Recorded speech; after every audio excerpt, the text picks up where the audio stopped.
詩篇63篇。大衛在猶大曠野的時候作了這詩：渴慕神，神啊，你是我的神，我要切切尋求你。在乾旱疲乏無水之地，我的心靈渴想你，我的肉身切慕你。我在聖所中曾如此瞻仰你，為要見你的能力和你的榮耀。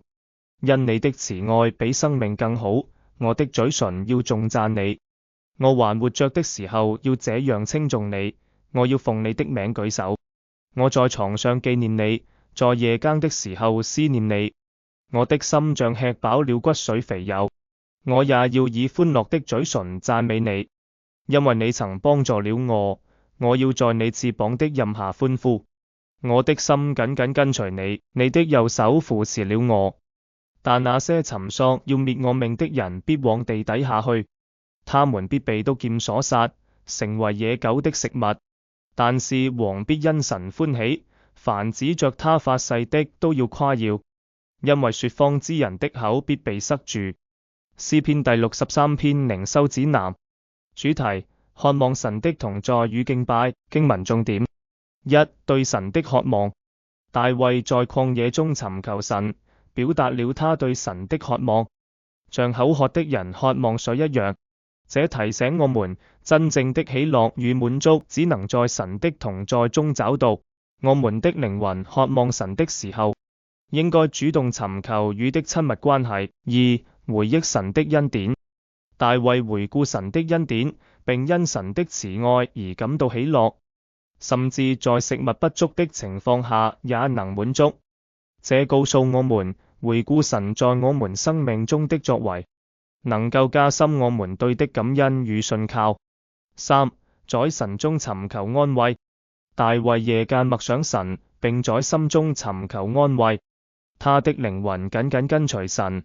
這提醒我們，在困難時期，我們應該將心思意念放在神的話語上，讓的話語成為我們的力量和指引。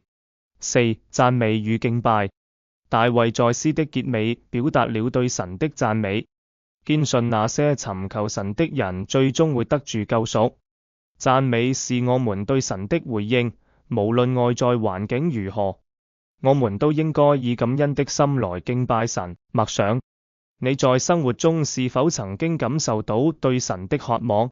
你如何能夠在日常生活中更加主動地尋求與神的關係，回顧你生命中的神與恩典？這些回憶如何影響你的信仰？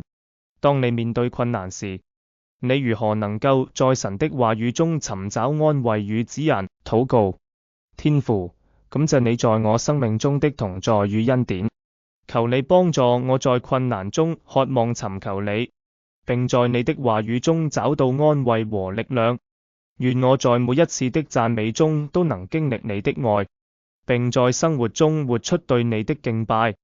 奉耶穌的名禱告，阿門。行動：一、每日靈修，每天花時間讀神的話語，並在禱告中向傾訴你的渴望，尋求與的親密關係。二、感恩清單，記錄下你感恩的事情，並在每一天的結尾反思神在你生活中的作為。三、讚美詩歌，選擇一首讚美神的詩歌，並在日常生活中唱出來，增強你對神的敬拜。願這靈修幫助你更深入理解詩篇第63篇的教訓。願神的恩典與你同在。